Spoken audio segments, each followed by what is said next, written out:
Good morning, everybody. It is a beautiful day outside, and you are all here to talk about regulatory policy. I love it. My kind of people. My name is Ted Gayer. I am the Vice President and Director of Economic Studies here at Brookings. I am also the founding director for the Center on Regulation and Markets, which is a relatively new endeavor here at Brookings. Its goal is to improve regulatory policy through independent research on regulatory performance and process, and to host events like this where we can have informed debate on regulation, regulatory policy, and everything with the word reg in it. There is a long tradition at Brookings, as some of you might know, of working on regulatory policy way back in the 1990s in my youth, and I'm going to stick by that being my youth. I was affiliated on the AEI side with a joint center on regulatory studies. It was a partnership between AEI and Brookings. When I got to Brookings in 2009, that center no longer existed. There's a lot of good people here working on regulation, so I wanted to start something up again, and lo and behold, here we are. I think it's a particularly opportune time to focus our attention on regulatory policy. In recent years, and certainly since the Joint Center, we've seen increasing delegation of policymaking authority from Congress to the agencies. And we see this now, 9 months into the Trump administration. If you look at the priorities of the president, I would say on the domestic policy front, you had repeal of the ACA, and that didn't go as he had planned. We have tax reform or tax cuts, depending on how you want to categorize it, and that, I think, the prospects there are moving along, but it's still uncertain.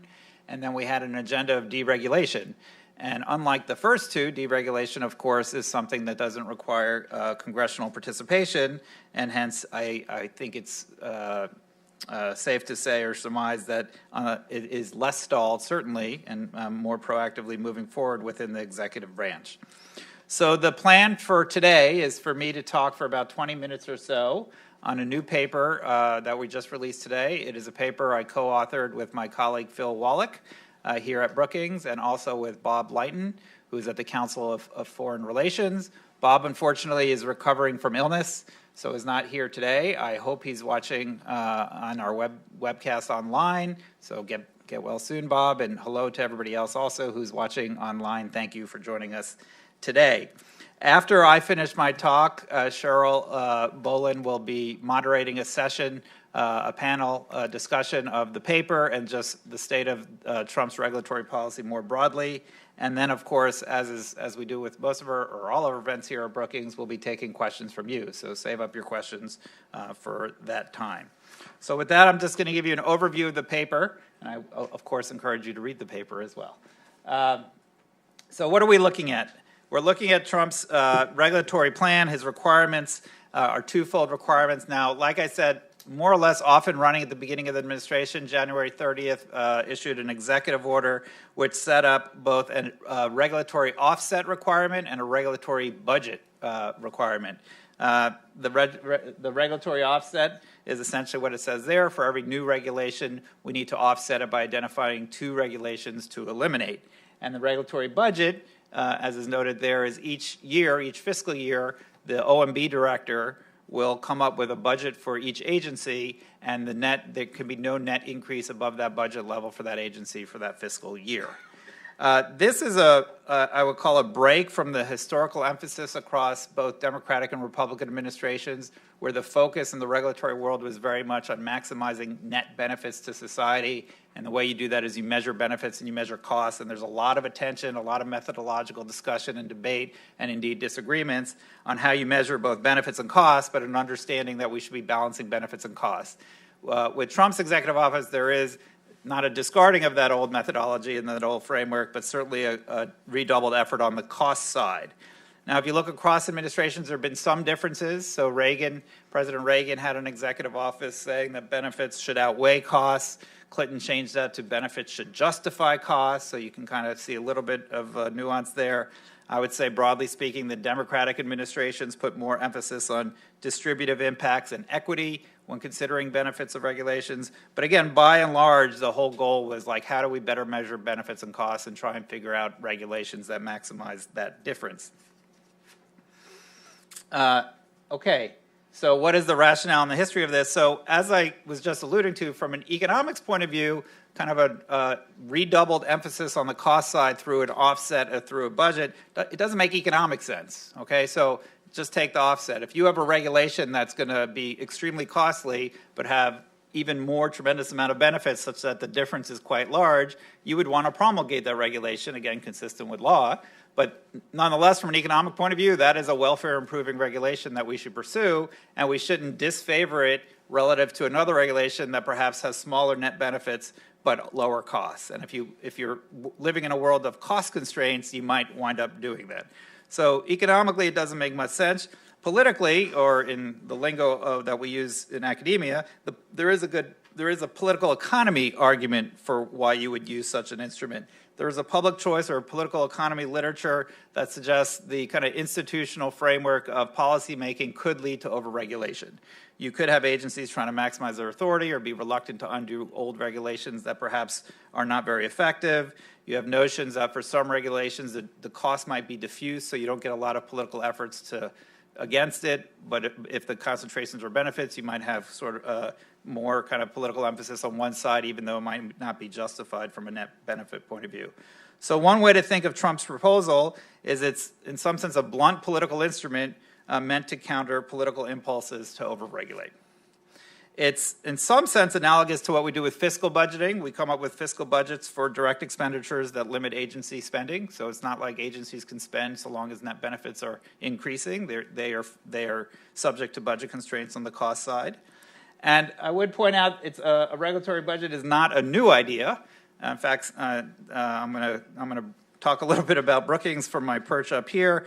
If you go back to 1978, Bob Crandall, longtime economist here at Brookings, wrote a Brookings paper, an economic activity paper in 1978, essentially advocating for a regulatory budget. Not an offset, but a budget. My co-author, Bob Lighton, also at the time at Brookings wrote a book with Bill Nordhaus in 1983, again advocating for a regulatory budget. And even if you dig down and look at President Carter's economic report for the president, and just a self-interested aside, his counsel who wrote that book was chaired by Charlie Schultz of Brookings. They don't endorse a regulatory budget, but they basically say here's an idea that one might consider. So it's not out of thin air that these ideas have come up. One key difference, if you look a lot of those historical advocates for a regulatory budget, in those worlds, again, as with fiscal budgeting, Congress had a very strong role in determining what those regulatory budgets should be. In the world we live in now with Trump's plan, it's through executive order, it's OMB. It's a directive of OMB to determine what those regulatory budgets should be. So it's absent a role of Congress, unlike the previous suggestions. There's also some international experience with regulatory offsets and regulatory budgeting. British Columbia in 2001 established a 2-for-1 offset requirement. Every new regulation had to have 2 offsetting one, although actually I just misspoke. It wasn't on the measure that they used wasn't regulation, it was regulatory requirements, which is a little bit more subjective than regulation. And I'm going to talk in a moment about how you go about measuring costs in an offset or regulatory budget framework. It's a key issue. So in the British Columbia example, they went through all the regulations, and within the regulations, they counted what they thought were regulatory requirements. And again, it's a subjective measure. It's basically an action or step some private entity has to do in order to be in compliance with this regulation.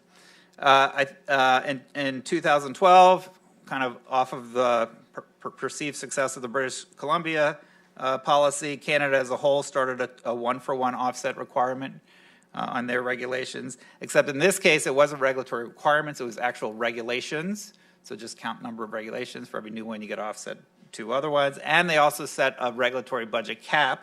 But in this case, the cost measure that they used was something called administrative burden costs, which is essentially compliance costs to business. And again, it's just an important thing to consider for all of these, including the Trump plan. How you measure costs actually presents all sorts of differences or challenges and implications for what comes as a result of the policy. And then finally, just as another example, the UK in 2001 instituted a 1-for-1 and then increased it for a 3-for-1 offset. It's actually more a budget than an offset. They basically, the 1-for-1 is for every $1 of regulation, you had to reduce $1 of regulation elsewhere. And again, here I think it's extremely important. The cost measure they used was net cost to business. Okay, so you can imagine scenarios, indeed this happened, where society is not being made better off even though you're reducing the net cost to business. If you have promulgate a rule that basically says businesses can reduce their required pension contributions to workers, it's essentially a transfer from workers to the businesses, but under this definition of net cost of business would count as a cost reduction. So you can get some kind of perverse outcomes if you're not careful about how you measure costs.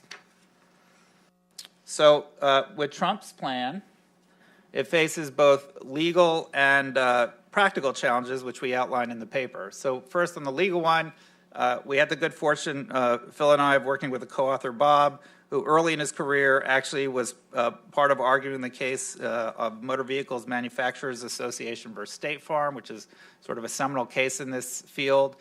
In that case, what happened was President Reagan came into office, wanted to rescind an existing transportation rule on airbags and seatbelts that the Carter administration had promulgated.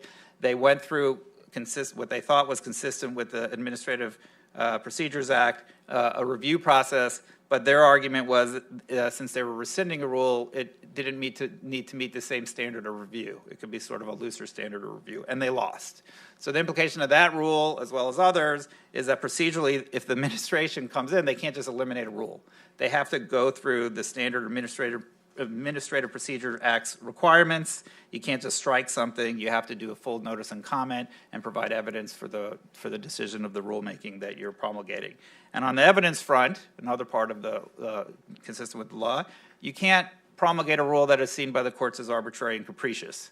So you have to establish an evidentiary basis that's both consistent with the existing statutes and actually provides evidence that you've been in support of the rule that you're proposing. So this does constrain the administration's abilities to deregulate.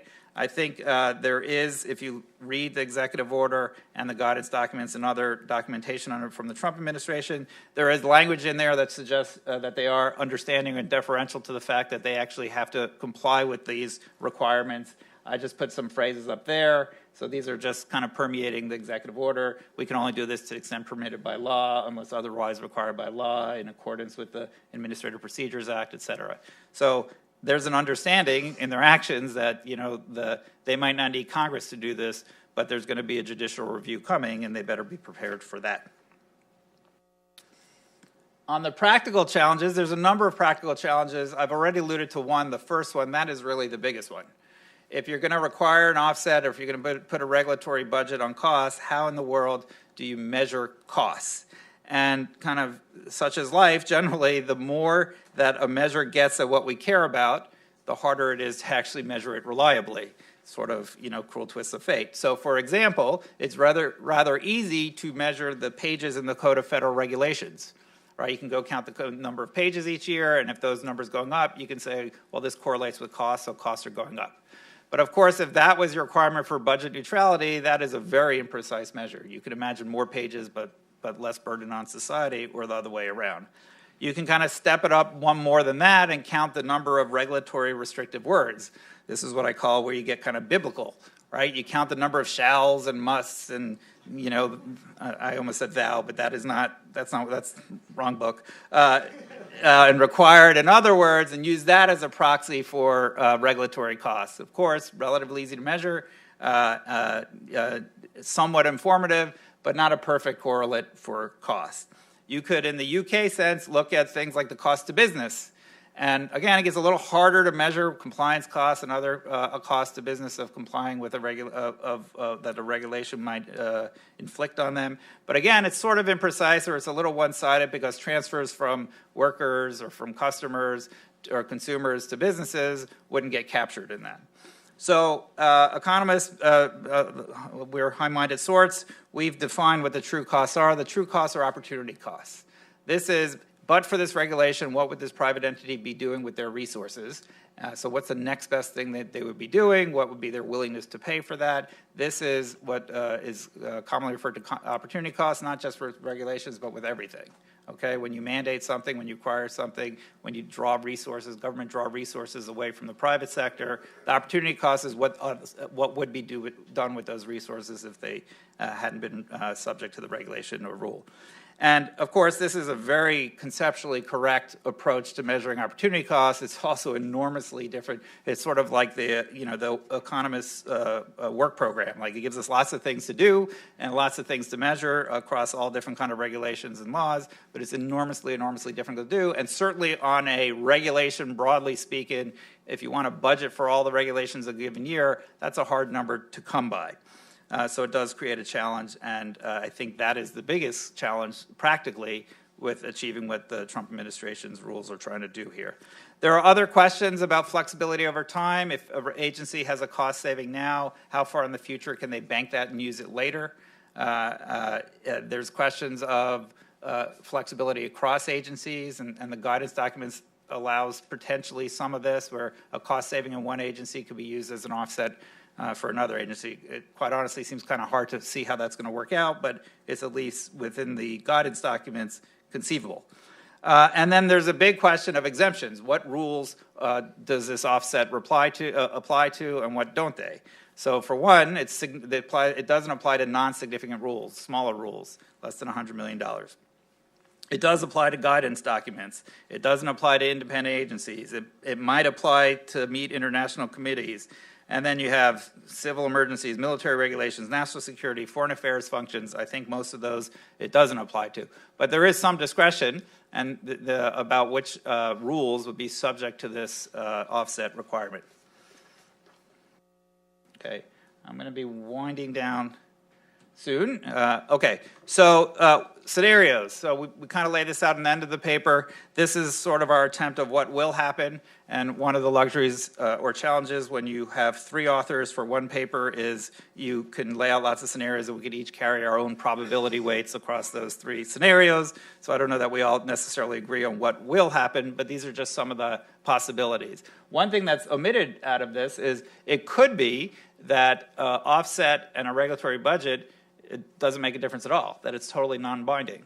And the reason why that's actually conceivable is if you get an administration like the Trump administration, which is predisposed, irrespective of these rules or this change in process, predisposed not to regulate, then the fact that you're adding these other constraints just might not be binding. Like if you have an EPA that plans to do the minimum amount of promulgation of new rules, then meeting any sort of requirement on a budgetary cap, regulatory cap, or an offset might actually be relatively easy. Okay, that's probably an extreme version. And then we sort of bound like kind of best and worst case outcomes. So on the worst case outcomes, you could have this just being a total morass, and that might even be the design of it. As I said before, when we're talking about the legal challenges, if they want to promulgate a rule that's subject to this offset, they essentially have to promulgate 3 rules. 1 is the new rule, and 2 is 2 rules rescinding old rules. And again, with all the cost-benefit analysis, measuring those opportunity costs, all the rest. And so it is creating, let's call it headwinds to promulgating new regulations, and it could just mean irrespective of what net benefits, it's just kind of gunking up the system and slowing the process down. Another kind of worst, bad possible outcome is, okay, we need to meet these requirements, how are we going to find 2 regulations to cut? Let's do it haphazardly because, it's not like we have a clear, well agreed upon inventory of regulations that are sitting there where we have precise measures of opportunity costs and could say, oh, yeah, we're going to triage this one and that one. It could just be haphazard. So that's another possibility. On the pro side, it could do what those advocates, again, starting in the late 70s and 80s, were suggesting, why they were suggesting it, that it is sort of a political instrument to put some sort of budget discipline.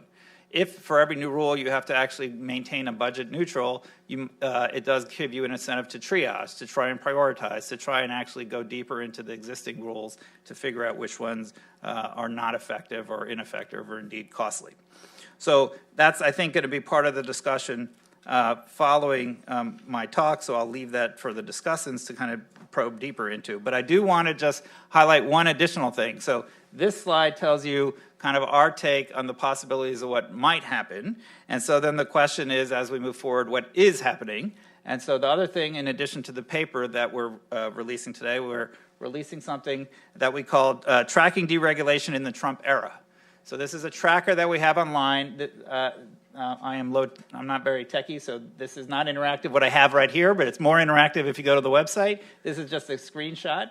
And basically what we're doing is we're looking at timeline of key regulations, ones that we think are kind of most highlighted or most in the targets of possible deregulation, and giving kind of a timeline of what's happened, what happened under Obama, what's happening under Trump, and then text kind of describing the process and where things are right now. So this, again, this is a screenshot. It's an interactive thing, so go interact with it.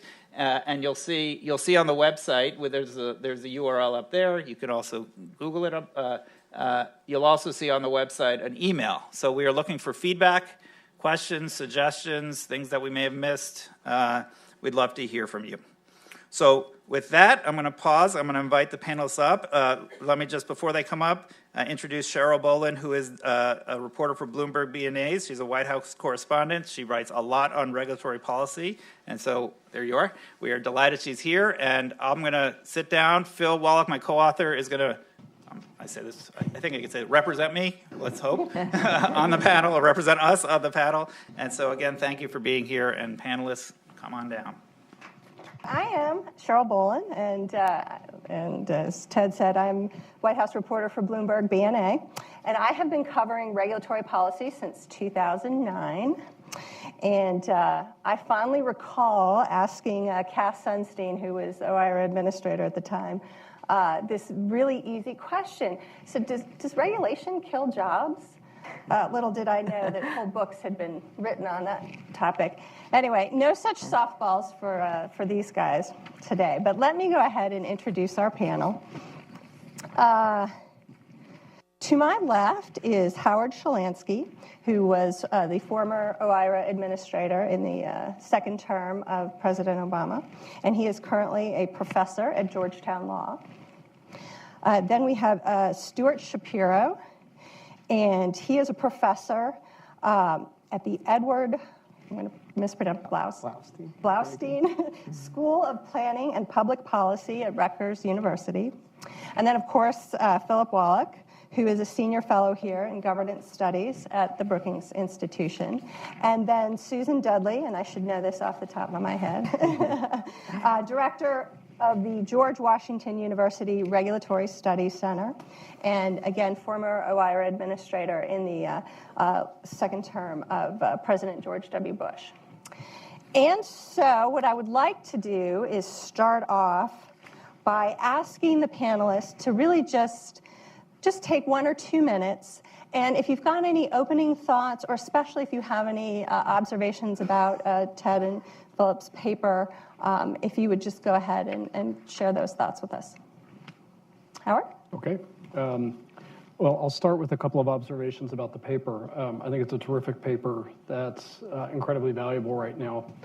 And it does a nice job of pointing out some of the history of regulatory review and reform and some of the challenges that it will face.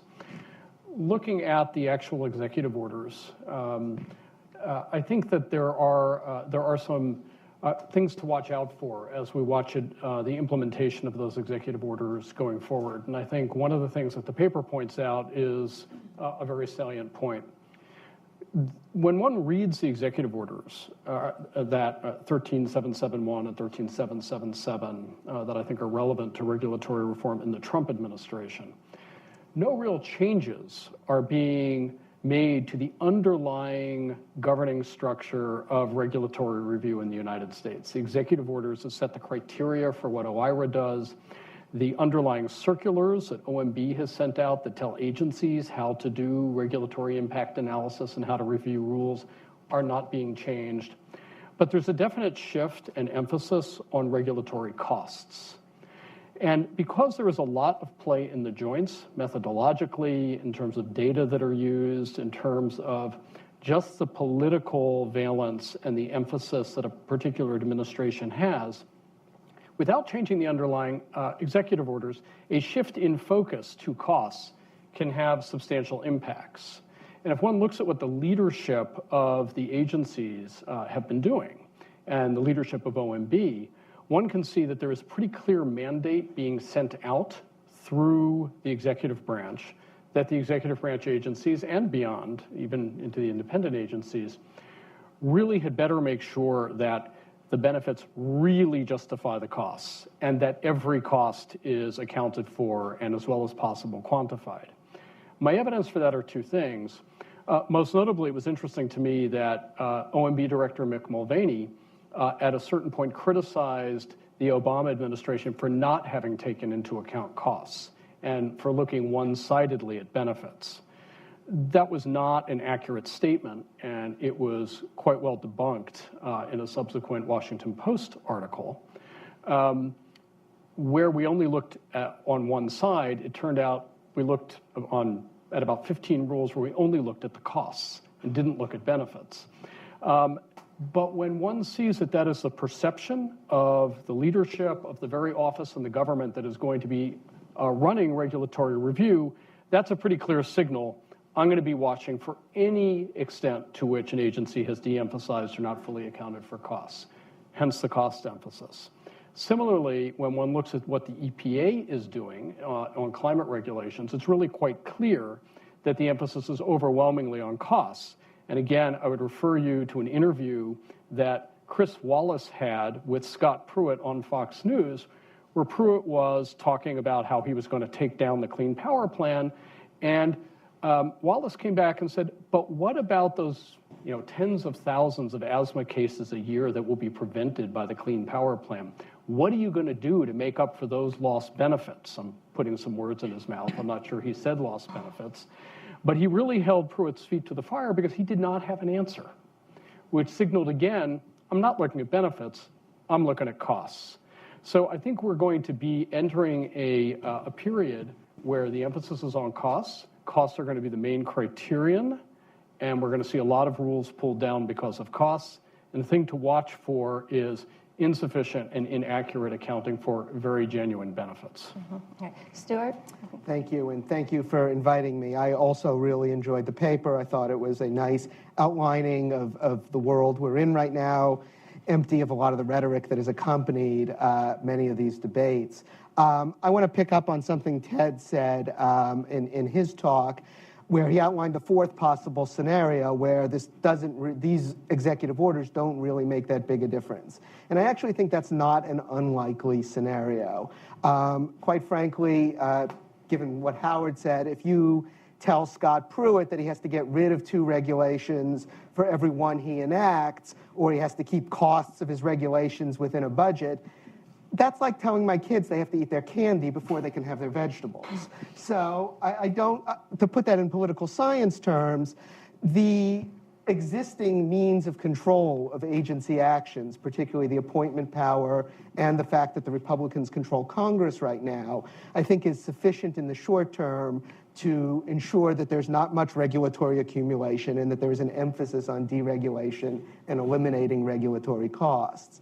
So the real impact of this order, the question is what happens after the short term? What happens in a longer term period when, like Ann Gorsuch being replaced by Williams Ruckelshaus, Scott Pruitt eventually moves on and is replaced by Christy Todd Whitman or someone like that, when Congress goes into the hand of the Democrats rather than being in the hand of the Republicans. The question then is no longer are the executive orders needed, but rather, are they sufficient to try and slow regulatory accretion? And I think the answer there, and this is more guesswork, obviously, is also likely to be no. I think once political forces align in favor of regulation, once judges start telling the administration they have to issue regulations, those exceptions are going to start to loom very large in the implementation of the executive order.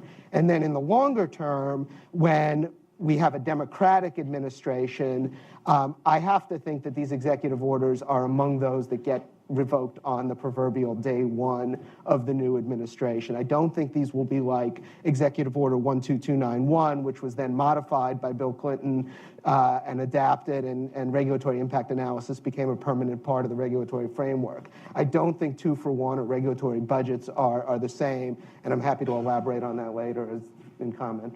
Great. Philip? Oh, thanks. I like the paper. It's your paper. I do like the paper. I recommend everyone read it. So I just want to emphasize, I disagree with Stuart. I think there's real ambition behind this design, and I think it would be a real disappointment if all it amounted to was a very complicated kind of moratorium. I think the business community that let's face it, is largely behind the push for this. It didn't come springing out of President Trump's head, certainly. They think regulatory accumulation is a really serious problem. And this is designed to get agencies to use some of their energy to tackle accumulated regulations that have built up over many decades now of a very active regulatory state. That's not something that's so off the wall, right? As Howard well knows, President Obama's administration undertook a regulatory look-back program designed to get at some existing rules and say, let's assess these, let's get out the deadwood where we can. But I would say most people would say it was a fairly modestly sized effort, and this is designed to supercharge it. And so I think the point I just want to make is that it will be a real disappointment to a lot of people who have been instrumental in designing these executive orders if all they amount to is just no more new regulations. It really is designed to get agencies to go back into their closets and figure out what can be thrown out. Mm-hmm. Right, Susan? Okay. I also really liked the paper. I think, and I wasn't a co-author. I think it does a very nice job of stating up front what most economists would agree, and that is that benefit cost analysis and the net benefits test is the right measure, it's the right way to go about introducing new regulations and evaluating existing regulations. But, and there's a paragraph that I'm going to quote repeatedly that says, the reason for doing a constraint like this is not economic, but it's political economy. It's political. Adding that constraint is because there are problems with the way benefit cost analysis is done. As Ted mentioned briefly, I had some notes, I won't use them. There's the agency's incentives, both to evaluate their new regulations and measure benefits and costs, but also to look back and evaluate the effect of existing regulations. The fact that often regulated parties, once a regulation is in place, are not interested in removing them or evaluating them.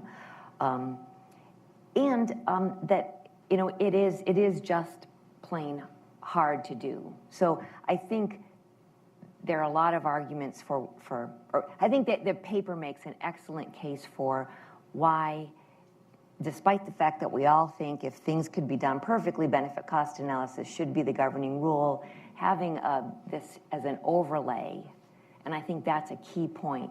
It is not replacing, or should not be, and I think this is something that Stuart or Howard mentioned too, shouldn't be replacing that requirement for net benefits, but an overlay on top of it.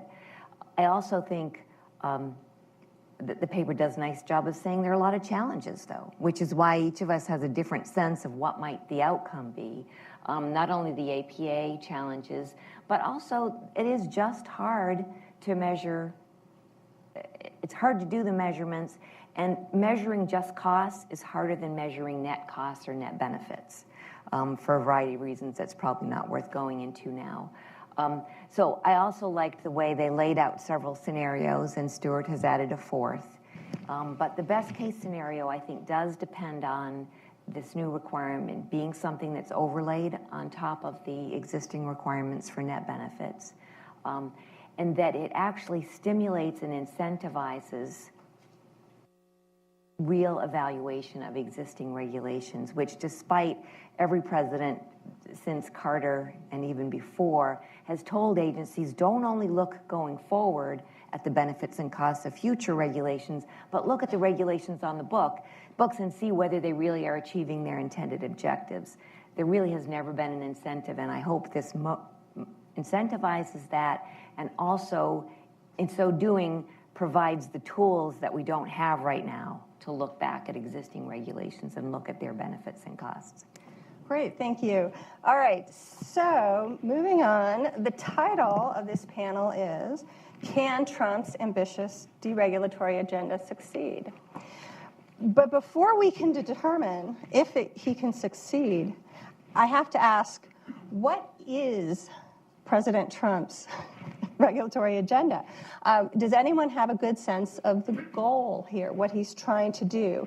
And is it really to cut regulations by 75% or what have you? And what would that look like? So if anyone has a view on where he's going. I don't have a view on where he's going, but a couple things that might help us to see where he might be going, what's likely to happen. I would draw a distinction between retrospective review of regulations and deregulation.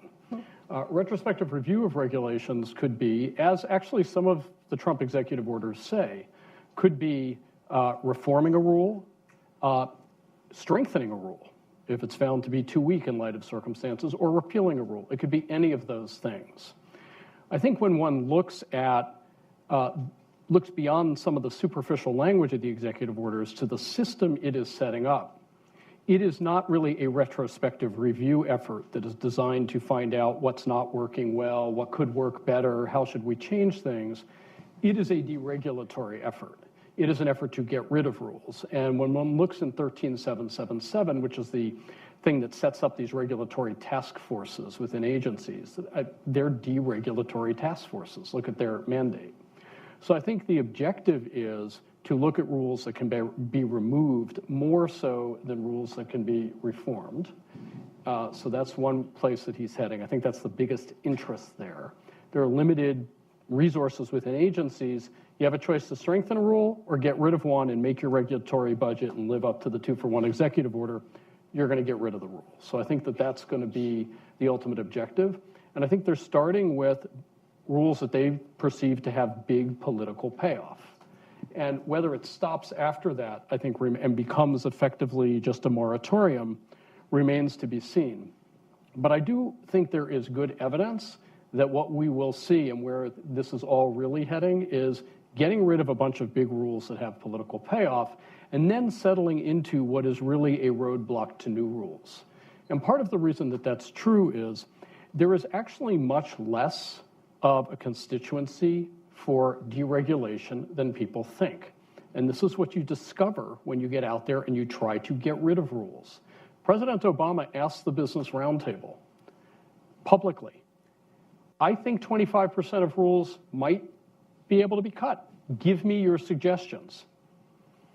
President told OIRA, get those suggestions from the Business Roundtable. I waited. I got zero, not one. Not one from the Business Roundtable, not one from the U.S. Chamber of Commerce. So business has a few rules that have yet to be implemented, like clean power and some others that they want to get rid of. But beyond that, they do not have a broad agenda, as Susan mentioned, for getting rid of the stock of long existing rules because they've absorbed the fixed costs of accommodating to them. They serve as, frankly, barriers to any new firm that wants to enter into the business because they have to comply. So you actually don't have a big constituency from business knocking on the door to get rid of that old stock of rules. All right, who else is going to come to ask for that? Certainly not the public interest community, certainly not the unions, certainly not the agencies because they'd rather go forward than backwards.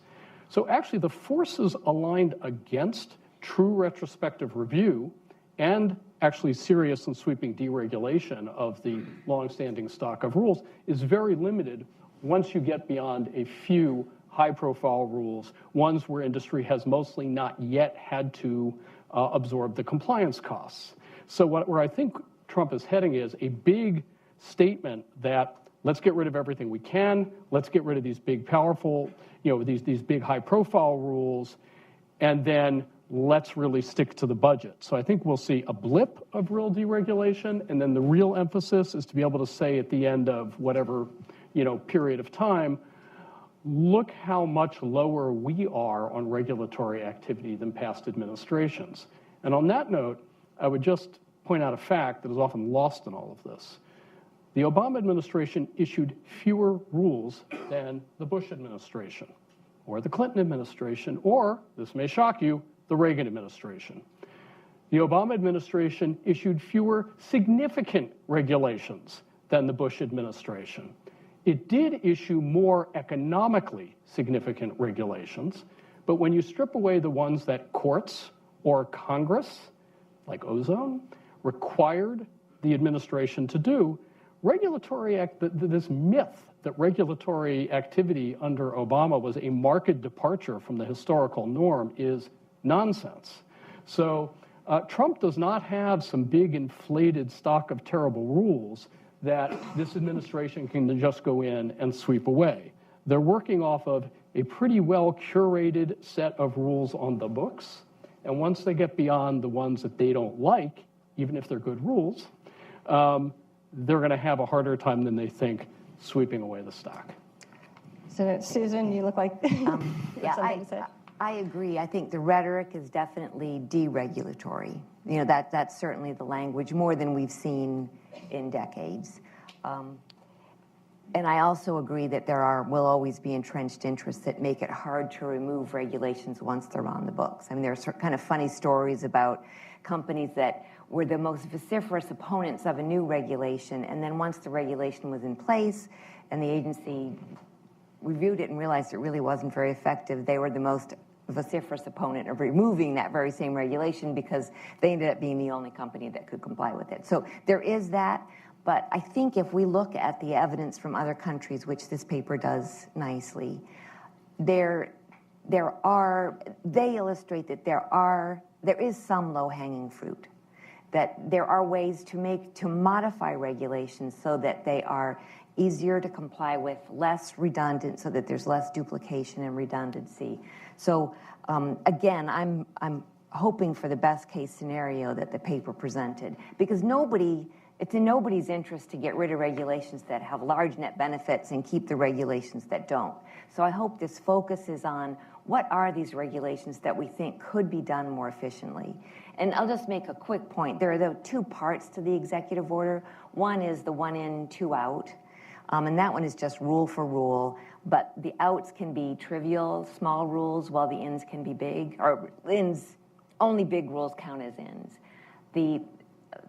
What the authors are calling the budget part, the cost offset part, that's going to be more binding, and that is very explicitly allows modifications that reduce costs as well as eliminations. So I think that's important. Yeah, no, I will largely agree with what Howard and Susan said. I do think that Trump's goal was almost certainly not the 70%, which was a rhetorical flourish on the campaign trail, of which there were a few, but rather to do what Howard said, which is to get some regulations as trophies that he can go ahead and say, look what we did. We got rid of the Clean Power Plan, the fiduciary rule, a couple of the other very controversial Obama administration rules, and then possibly to slow the pace of regulation.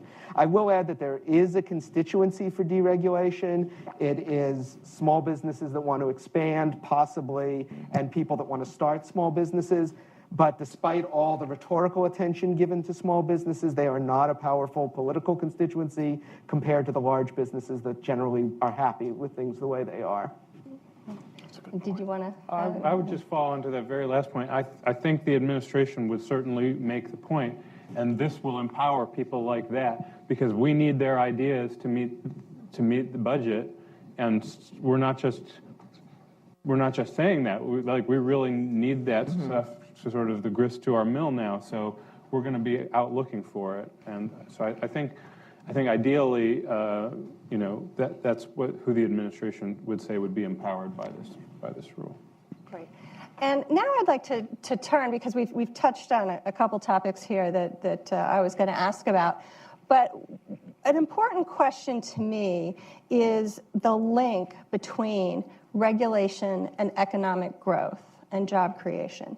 And really, when you hear this administration talk about deregulation, they say they're doing it to grow the economy, to increase jobs, to spur innovation.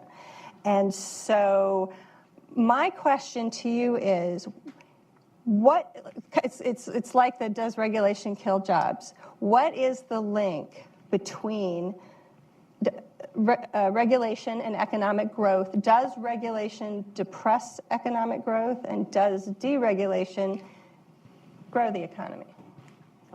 I will first answer the question you didn't ask, and that is the regulation and jobs. And I think that there's not a good consensus on that. That's a very good talking point. It's a political point, but I think that's a harder one. The effect of regulation on economic growth. There is a general sense that excessive regulation, definitely it will constrain economic growth because it prevents innovation, it prevents new businesses, as Stuart said, from starting up. And it does protect entrenched interests at the expense of the innovators and the newer ones. Empirically, though, it is so hard to measure, in part because how do we measure regulation? How do we measure the cost? It's the things that Ted mentioned. Is it the number of pages? Is it the number of command words? We don't have a good estimate of the cost. And then we have estimates of economic growth, but less so on innovation and some of the things that we care about. So that's some stuff that we're working on at the GW Regulatory Studies Center, and other groups have done some admirable efforts. But to be able to say empirically, yes, it does, and here's the point at which it's the right amount of regulation to be optimal for economic growth, and when we get over the hump so that it's not, I think a lot of people would agree that we're over that point. So we're in the point that it may be inhibiting growth, but what's the optimal point, I think, is not. There's no empirical evidence that would tell you one number. Stuart, you look like you. Yeah, no, I will add to that. I think Susan gets it absolutely right. But I think the reason that this question has continued political resonance is that some people lose their jobs because of a regulation. Some people gain jobs because of a regulation. But the people that either lose their jobs because of a regulation or who believe they lost their job because of a regulation remember it and vote and donate accordingly. People who gain jobs because of regulation are probably very unlikely to credit the regulation with them getting the job. And so there's an asymmetry there. And in addition to the difficult measurement issues that Susan talked about, which makes it very hard to estimate the aggregate impacts, there's clearly an imbalanced political impact. Right. And Howard, you're nodding your head. No, I think that's a great point. And it's often the same person who loses their job or who gets fewer hours may have actually gained a great health benefit or something. But of course, they discount that. You don't know about the health benefit, about the illness, not suffered.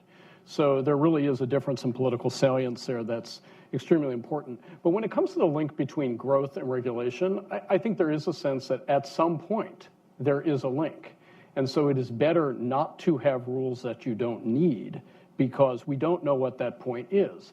An analogy, loosely speaking, is something like the so-called Laffer curve with economic growth and taxation. And mentioning the Laffer curve in Brookings is a little bit like bringing a deep-fried Twinkie to a 3-star restaurant.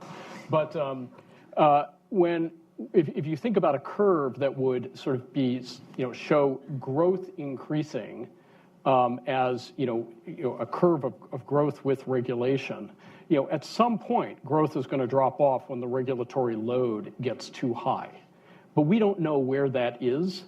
And there's a very big question when regulatory costs are a really tiny, tiny fraction of GDP, whether that can be really tagged with dragging things down.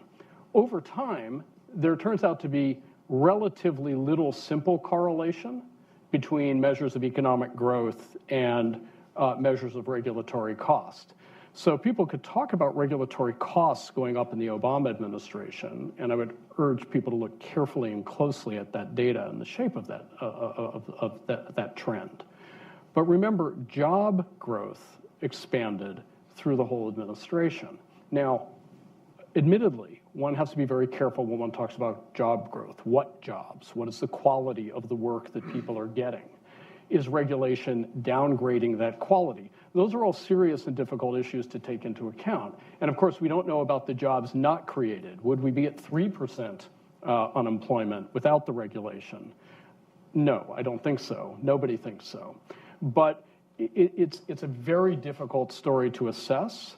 But I would say in general, my sense is our regulatory burden on the economy, and there are sectors where there may be exceptions, but as a whole, can't really be tied very closely to our growth rate or our struggles to get above a 2% growth rate. Mm-hmm. And Phil, yep. Okay. So, Susan, you touched on this a little bit about the idea of excessive regulation, and that's a question I often have, and this plays into some of what we've already said. But of course, this administration says it only wants to eliminate those rules that are unnecessary, duplicative, outdated, burdensome, excessively costly, or unlawful. So who can argue with that? So my question is, how much is too much regulation? How many of these, monster regulations are out there, and why haven't we been able to get rid of them before? Anyway. Just sort of right back to the basics. President Clinton's Executive Order 12866 that we're still operating under starts with the premise that market forces and competition are pretty good regulators, that can regulate behavior.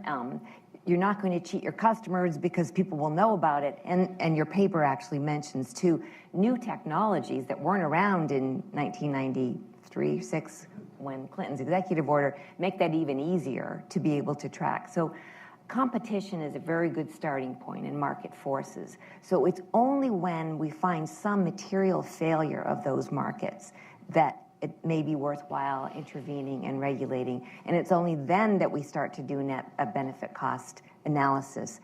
I think if we could get ourselves back to that core requirement that every president has agreed on since 1981, that may be the way that we can start to weed out the things that are excessive. Because too often, both legislators and regulators too, if there's a crisis happens and that anecdote is enough to drive new regulatory policy, even if we haven't identified what the core problem was and how we can best address it. I think there are clearly some regulations out there that are problematic for any of the number of reasons that were listed there. I was talking, in my research, I was talking a couple weeks ago with somebody who makes cider in the Midwest, and they were complaining about how if the alcohol content gets too high, it gets regulated as a wine, but if the carbonation content gets too low, then it's regulated a different way, and that this really caused a great deal of burden for them, and all they wanted to do was make cider and sell it to a small number of people. So there are examples out there like that. They are challenging to find, and what you really need, and previous administrations have tried this and been successful, as Howard noted, only to a limited degree, is to be able to get out there and ask people, what are the problems? But if you don't have a good way of doing that, and there is no easy way of doing that, it's hard to find the right answers to that question. Okay, so yes, we're getting closer to the time when I'm going to turn to audience questions, but I want to just ask a couple more here of you. And what I'd like to turn to next is the issue of cost-benefit analysis and whether that's at risk right now of turning political in this administration. And both OMB Director Mulvaney and OIRA Administrator Naomi Rao have questioned some of the legitimacy of the Obama administration's assumptions, perhaps undervaluing costs and overestimating benefits. So I'm wondering, isn't there just a standard way, this is a loaded question, of evaluating costs and benefits? Or how much flexibility is there? How much trust can we put in cost-benefit analysis? I'll take that one. Cost-benefit analysis is not some golden path to the truth, right? It's a way of clarifying assumptions and clarifying thinking that really serves a very vital accountability purpose, but assumptions can be made differently. And a lot of what we're seeing in some of the very high-profile rules is that the Trump administration will make very different assumptions than the Obama administration did. So an example I know well is the Clean Power Plan. The question there is, on the one hand, should we count just benefits to U.S. citizens or benefits throughout the world? Traditionally, we've just looked at benefits to U.S. citizens. The Obama administration counted them globally. The Trump administration will not. Similarly, do we count co-benefits? In what way do we do that? So co-benefits is, it's not what the rule is designed to prevent or address, but just by putting it into place, it has these ancillary benefits. So the co-benefits for the Clean Power Plan, I believe, were bigger than the benefits. 99% of the benefits. Thank you. Much bigger than the benefits. But no, actually, I'm thinking of a different rule. Mercury. Mercury.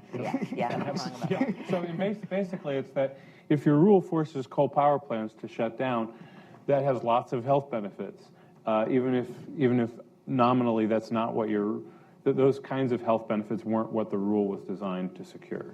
So there's a lot of that. I mean, and it probably shouldn't be overlooked just how much of these struggles are about the future of coal. I mean, that really is a running theme through a lot of these debates. And so, I think we should understand what cost-benefit analysis can get us and what it can't. It cannot solve, political questions for us, but it ought to be a disciplining mechanism that really forces you to put your cards on the table. Yeah, I'll paraphrase Winston Churchill, and that cost-benefit analysis is the worst of all possible tools for doing policy, except for everything else that we've tried. And I think it's exactly Phil's point that what it should be is, your best, laying out of the alternatives and your best information you have on the likely consequences, positive and negative.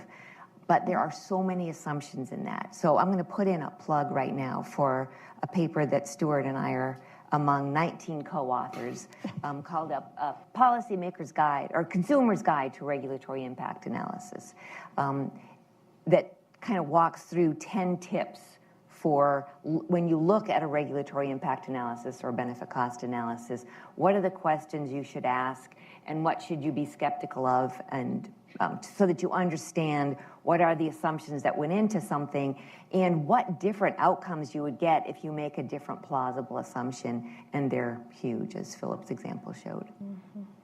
Howard, did you want to? I mean, I'll just respond briefly. There's always a little bit of politics to cost-benefit analysis in the sense that you can make legitimate, there are different legitimate assumptions that one could use. There's not a single, right way of doing things. And so the choice of which of the methodological paths one is going to follow is going to be somewhat dictated by policy preferences. I think that's natural and normal. So there was a difference between cooking the books and a different set of methods and assumptions. So I think what's ultimately important is, first of all, not to confuse the two and not to call a difference in methodology cooking the books. But I also think what's critical is that those assumptions and methods be carefully spelled out in regulatory impact analyses so they can be commented on, so they can be challenged. It might well be legitimate for somebody to decide that we should not include certain co-benefits in the benefits calculation, or that the evidence on a certain kind of indirect cost is too weak to count that cost. But one should spell out why one is making that determination and what the evidence is. Where the concern comes in is not where one gets two different results through two different administrations, but where some very important piece of data is left out or wrongly discounted or misportrayed, and where the method is opaque. So I feel like as long as regulatory impact analyses are transparent, and as long as the assumptions and methods are spelled out so that they can be, see the light of day and the public can comment and experts can comment, that's okay. We may get different results, but there will be legitimate paths. And I just want to put in a plug for OIRA. This is what the OIRA career staff spend their days focusing on. whether they're in a Democratic administration or a Republican administration, they are pushing back on the assumptions that the agencies are making, whether they're pro-regulatory or deregulatory, and making sure that they are well-grounded and legitimate, and that reasonable minds truly could differ, and that it's not, in fact, a cooking of the books. And so as long as the OIRA staff is given their free rein and their independence to keep doing that, and as long as the OIRA administrator is willing to take their results up, the administrator does not have to win in the debates higher up in the in the White House, but the administrator does have to bring the news to the people who are the ultimate decision makers. And as long as OIRA is there to do the analysis and hold people's feet to the fire, and the administrator is willing to give the news, even when it's bad, higher up the chain, I feel like I'm not that worried about the fact that different paths through cost-benefit analysis could lead to different results. Did you want Yeah, no, I agree with all of that. I think that like Philip said, it's cost-benefit analysis done well is a great aid to policymaking, and there are many instances that any of us on the stage can come up with where it has improved policy outcomes. But it is not a science, and some might even say science is not is subject to this. But it's based on assumptions, and those assumptions can change. And the difficulty really comes in the way that that is communicated, and that if the changes are communicated poorly, then it's going to erode faith in the underlying analysis, because it is going to look like we're cooking the books, even if it's a legitimate change in assumptions. Right, and Howard, There's just one criterion that I would urge people to keep an eye on going forward, though. Cost benefit, there are only certain things that can be well quantified. And if one over fetishizes the quantification of costs and benefits, one will weed out lots of very legitimate things that a rule could achieve that are not subject to quantification. So there may be real benefits, but you can't quantify them. And if one shrinks cost-benefit analysis to a mandate to only count things that can be rigorously and properly quantified, then one really rigs the game. Because as a general rule, costs are more quantifiable than benefits. And if one reads the executive orders, non-quantifiable benefits are permissible to be counted as in the basket of benefits that will justify costs. And if one moves away from non-quantifiable benefits and says that dignitary interests, equality, distributional goals, all kinds of things that many rules actually pursue, then one winds up in a situation where some very good rules with very significant social benefits will not pass cost-benefit analysis, not because there aren't real benefits, but because we've shrunk the criteria to focus too much on what is quantifiable.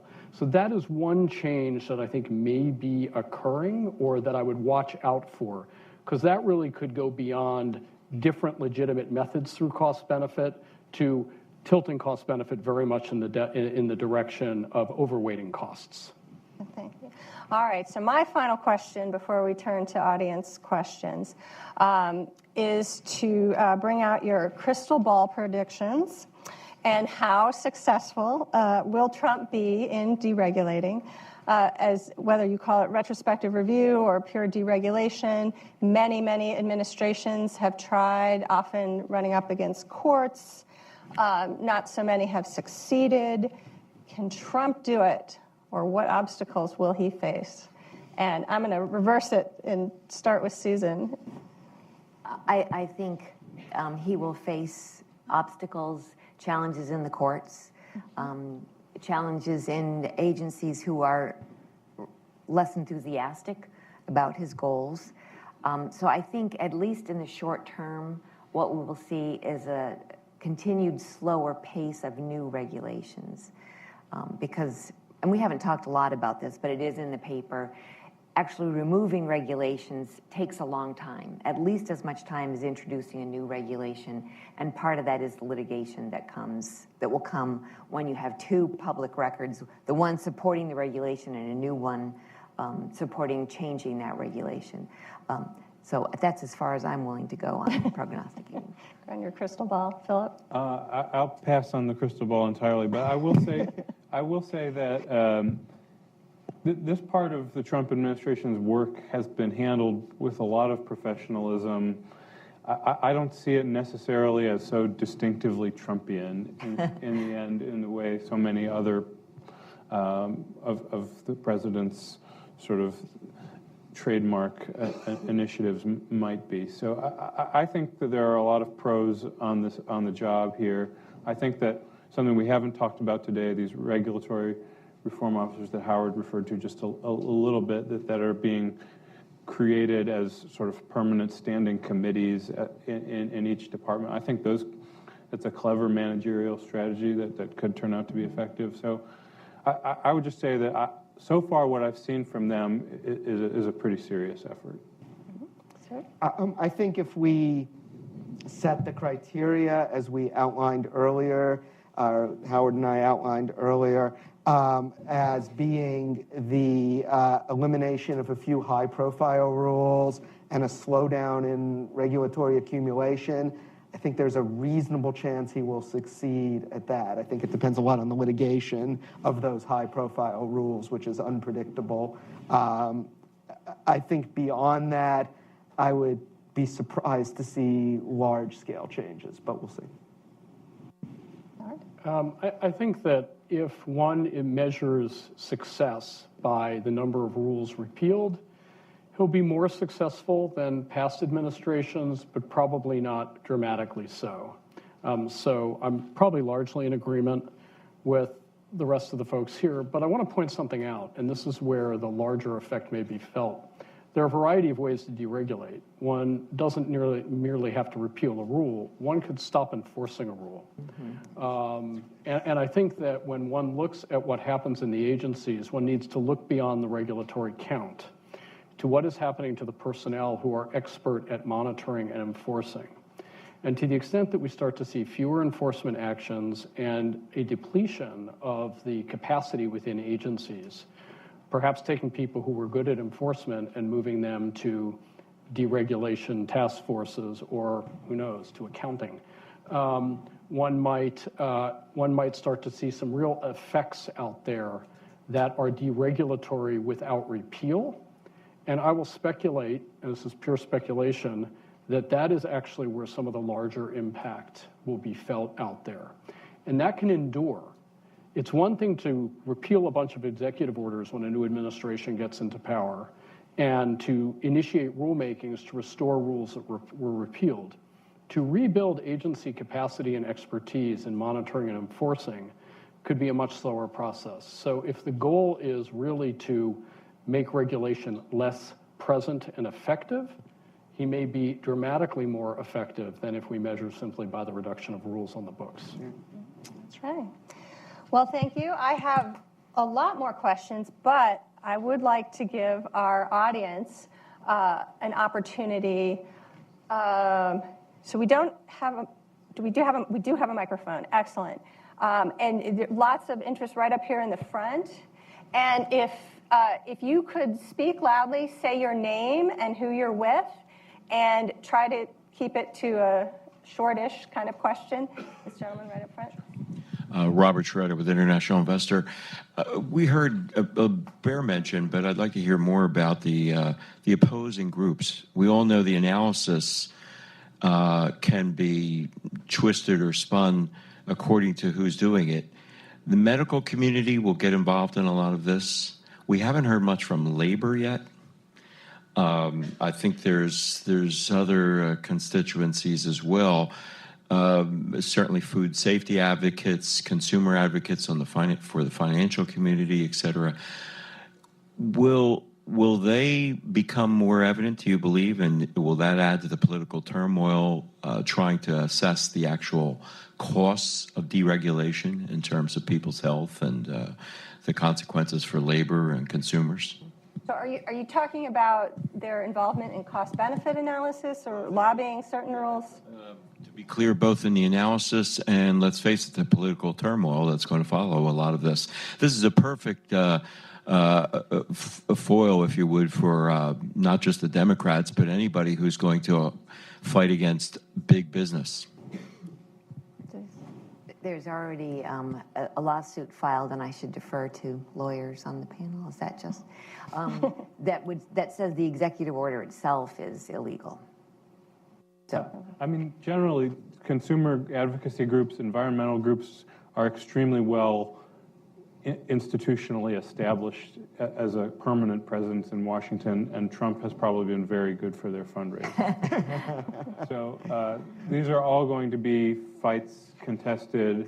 You know, I don't know that those people have, you know, much influence among the political appointees in the Trump administration, but certainly they do some among the career civil service, and they will certainly be contesting everything every step of the way in court. Behind you there. Hi, Casey O'Shea with the Coalition for Regulatory Innovation, which is supported by the National Association of Manufacturing and North America's Building Trades Unions. Was curious if Brookings intends to study potential legislative frameworks moving forward. You mean regulatory reform? Yeah, so that's definitely one of the focuses of our center. We're keeping a close eye. Obviously, nothing is happening imminently. If I could just follow, though, looking at Congress and regulatory reform legislation, do any of the panelists see a particular bill or proposal that you think might make it all the way through this year? I mean, it seems like there's the most optimism with the Regulatory Accountability Act, which passed the House, a significantly different version, sponsored by Senator Rob Portman, is looking for votes in the Senate. And it's not inconceivable that it could count up to 60 votes with certain changes. So, I mean, that's not going to happen in 2017. We'll look and see what kind of progress it can make in 2018. There are a couple of Democratic senators, I think, that have come out. Senator Heitkamp supports it for sure. And Howard, you look like you. No. Okay, I just wanted to follow up on that. In the third row there? Hello, Astrid Ruiz with a private sector company called UpBoost, which works in rural revitalization and development. How does a cost-benefit analysis take into account the urban, suburban, rural inequalities, and how can it avoid being skewed in terms of its assumptions on economic development?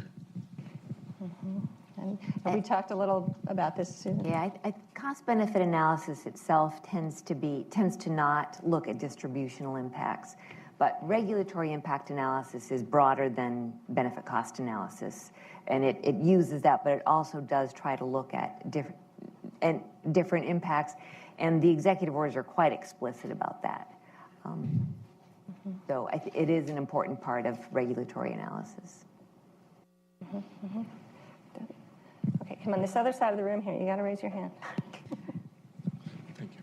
I'm Kent Lassman with the Competitive Enterprise Institute, and I would ask the panel to follow up on one of the points Howard was concluding with about the difficulty in accounting for benefits, particularly distribution and other social benefits. How much deference should courts give the regulatory agencies when it is not spelled out in the statute on that question of those benefits? Is that the Chevron deference? An hour deference, right, specifically. So, legal analysis here? Well, I'm happy. Why don't you take a swing at it? I won't, but I will just, one thought I had when Howard was making that point, which is an important point, is that there are also a lot of indirect costs and less quantifiable costs, because it is very hard to measure the opportunity cost, which is what we care about. What does this mean about a new business getting started? What does this do? Those are costs that are invisible. They are not costs of complying. So compliance costs tend to be easier to measure, but those I think that they're equally difficult things on the cost side. In terms of the co-benefits or the things that aren't specified, co-benefits and global benefits are probably examples of what you're asking about. If the Clean Air Act directs EPA to protect U.S. citizens, should courts question whether EPA should count benefits of protecting or affecting non-U.S. citizens? And I'm not a lawyer, so. We have lawyers here. I'm not a lawyer. Oh. I just play one. I mean, look, I mean, I think it's a tough question. From a technocratic standpoint, all the benefits that flow from a particular action should be counted in the cost-benefit analysis. The fact that you happen to get a benefit that isn't explicitly addressed by the statute, I'm not sure. I think one would have to think hard about whether there's a legitimate case for saying, and then you can't count it. On the other hand, I do think that if what we think the primary purpose of the rule really is to use some kind of shoehorn to get at those co-benefits that are outside the scope of the statute, then the rule is probably not valid. But it's, the fact that I'm doing a rule that I am authorized to do by my grant of authority from Congress, it happens to have as an externality some other great set of benefits that will flow to the public. If those are really in existence, my cost-benefit hat says, why wouldn't I count them? Whether I should be legally prohibited from counting them, I think is not so much a deference question as sort of a policy decision to be made in the agencies, because we don't want to give agencies incentive to pursue rules that aren't really high-priority rules in themselves under the grant of statutory authority, but you can get at something else you don't have authority to regulate at. That, I think, is sort of the bigger concern. And that, if I can just add, that was in this Consumer's Guide 10 Tips document. There were 19 co-authors, and we had very different views on things like how to handle co-benefits. And the way we settled on that is making the point that usually it will be more cost-effective to target those benefits directly rather than as a side effect of something else. And so you should look at your regulation, and if there's some other way to get at those, that's probably the better way. So you should question co-benefits that dominate the end. That dominate the benefits, but dominate your analysis, because there's probably a better way to get at them. I would add that cost-benefit analysis is, at the end of the day, a tool for assisting policymakers to make decisions. The questions about the legal propriety of those decisions may have been impacted by some of the cost benefits, but usually there's other specific questions that are more important. All right. Where's the microphone? Oh, there he is, in the blue. Yeah. Hi, Michelle McIntyre with Coalition for Sensible Safeguards. My question, and maybe you guys can address it, is the impact of agency budgets and what's going on with staff in a lot of these agencies have on rulemaking, especially in compliance with the 1 in 2 out EO. So I think, Howard talked about enforcement, I think the effects will be, of agency budgets will be dwarfed by the effect, the biggest part of that will be the effect on enforcement. When you talk about the number of people at an agency that are tasked with enforcement compared to the number tasked with rule writing, enforcement is much, much bigger. And so if there are large cuts in agencies, that's, I think, where you're going to see the largest effects. But there is, a capacity issue. If you see the executive order really working in the optimistic scenario, it's going to take a lot of work to do these retrospective analyses well. And so some agencies may have more economists laying around that they can apply to that task than others. It'll be interesting to see how OMB tries to support agencies in that task. Again, that being in the sort of active, optimistic scenario. Oh, finally on this side. You take the microphone. Thank you. Tim Massad. I was formerly the chair of the Commodity Futures Trading Commission from 2014 to 2017. I thought it was an excellent paper and excellent panel discussion. I'd like to just offer a couple observations. One is, a lot of times people may have seen these measurements of how many rules were issued, and they're often tied to pages of the Federal Register. The problem is, in the rule, you first have a proposed rule, and you have a final rule, and each of those has a lot of things that aren't the actual rule, like a discussion of cost benefits. In the final, you have to have a discussion of all the comments you received, and you have to respond to all those comments, otherwise the rule's not valid. So I had my staff at one time go back after one of these editorials came out and measure how many pages of rules and rule proposals did we issue, and how many of those pages are the actual rules. And the actual rules were less than 10%, more like 5%, I think. That's not to say we shouldn't try to simplify and eliminate some rules, and I agree with a lot of the comments that were made. The staffing issue, I think, is a very real one, because if you're in an agency and you're mandated to implement Dodd-Frank, you don't really have the staff to go back and look at rules that have been on the books for a long time, even though you know they probably could be simplified, or maybe we don't need them anymore. It is a challenge. And finally, I thought all the comments on cost-benefit were right on point. This is not a science. This is not a mathematical equation. And particularly in the financial regulatory space, the challenge for us was a lot of the rules we were mandated to issue were designed to reduce the risks of certain types of activity so that you might reduce the risk of a failure of firms, not because we want to prevent the failure of a particular firm. We want to have an economy where firms can fail, but we were trying to prevent the possibility of the next financial crisis. And you've got to measure the impact of that and the probability that this rule will have in reducing that risk. It's a very, very hard thing, and that's why it's not a science.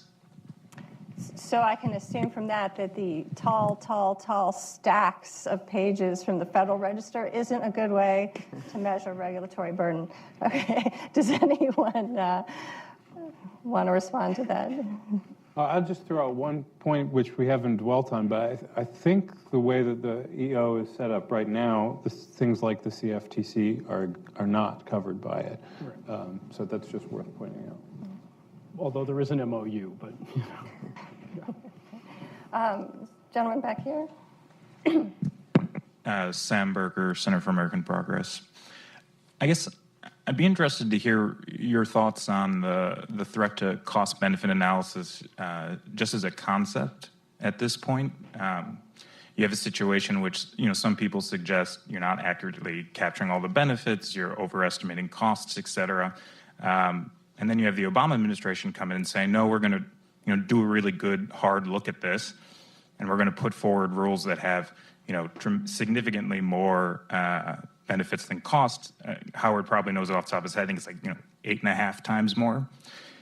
And then you have the Trump administration come in and say, well, okay, let's just ignore benefits then and focus on the costs, which gives a sense that the object here is not to find net beneficial activity. It's to reduce costs on certain large businesses.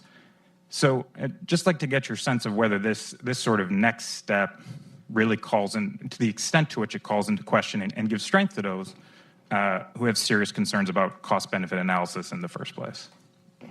And Howard, did you? I mean, Sam, just one quick response to that, and I would note the things that Phil said about the actual texts of the executive orders. What's interesting to me is somebody did look carefully and think about writing the current Trump executive orders, because they say a lot of the right things. The devil is in the implementation details. So I don't think cost-benefit analysis, I don't feel like cost-benefit analysis itself is under threat. I know there are a lot of people who would like it to be and would be delighted if the system got broken here and people said it's too politicized, we're never going to do it. I think everyone on this panel, but certainly at least 3 of the 4 of us are serious proponents, despite its flaws, of the art and science of cost-benefit analysis. So maybe my optimism is coloring my response a bit. But I also think, given that there was some real thought, when you read like 1377 that sets up the deregulatory task force, it says a lot of the right stuff. You could actually have imagined another administration having written that to sincerely set up a retrospective look-back institution within the agencies. So if the same people who are thinking about maintaining that legitimacy, and if Naomi Rao and the folks at OIRA are given the voice that they should have in this process, I think in the end what you're going to have is, as we described earlier, a tilting of the scales of the weights, if you will, towards costs, but not to a degree that threatens or breaks the integrity and the durability of cost-benefit analysis. Stuart? I'm a little more pessimistic, I think, than Howard on this. Is that because you want to be? No, it isn't actually. I'm a huge advocate of analysis. But I think the threat is, though, not from these orders in particular, but sort of the threat towards analysis and science more broadly. When we see complaints about the Congressional Budget Office and proposals to restructure it, when we see the debate over cost-benefit analysis, when we see disputes over the science underlying certain policy issues, I think those are all of one piece, and that's what worries me. Okay. Susan, did you? In addition to Executive Order 13777, which explicitly references the previous executive orders, OMB's guidance, so again, the OIRA staff that Howard talked about being very important in all of this, their guidance is very explicit about the value of benefit cost analysis. And it's not cost to businesses. I think that's inaccurate and it's a mistake, and I think OIRA has also been explicit about that. It is the opportunity cost to society at large, not just business costs, which are more what we see in Canada and the UK. One more thing but maybe I'll think of it later. Howard had a follow-up. I mean, just one follow-up, Sam, that I think is really important, and it's similar to the potential degradation of enforcement capability and capacity. We are seeing a deliberate and widely reported degradation of the scientific capacity in the agencies. And to build, on the point about, the broader threat to analysis, the reduction of that capacity will again be very difficult to build back up. And that does affect the quality of the cost-benefit analysis. I would say particularly the benefit analysis, but actually both sides of it, and may lead to a situation where you have, fewer good scientists in the agencies, or fewer economists who, or less good data, or aspects of science or reams of data you're not allowed to look at. When that happens, you're short-circuiting the very function, which is why I think one needs to look, just as one needs to look at sort of budgets and enforcement levels, one also needs to look at what's happening with the scientific staffing and the people who actually do cost-benefit analysis. So I, for example, do not view the announcement that Scott Pruitt made earlier this week that scientists who've received any grants from EPA cannot serve on EPA scientific advisory boards. That is not an innocuous kind of decision. That means that some of the very experts who spent their time studying the issues that EPA is looking at aren't going to be able to chime in and say what their results are. And I don't think the conflict of interest rationale holds a lot of water there for keeping them out of the process. Well, on that note, we have come to the noon hour, and now that we've answered all your questions, no more debate here. I would like so much to thank Brookings and this panel, and it has been an excellent discussion. Thank you, audience, for all your great questions.